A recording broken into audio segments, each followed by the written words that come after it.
Hey everybody, I want to do a video about something.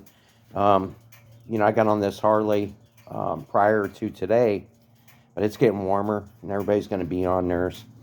What had happened is I would turn um, over to my ignition and then I would power it on, right? I go to hit start, nothing, completely dead. My battery was kind of unstable, right? It was tore up. So I replaced my battery. I get home, same thing. But what I didn't realize in doing all this was the key fob battery. If the key fob battery is bad, it will go through all the motions, right? You turn it on, hit run, you hear everything going, right? But it won't turn over, right?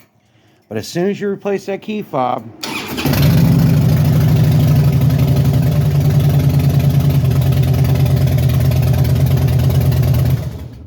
and if this can help anybody else, just I never would even thought that. All right, dudes, thanks.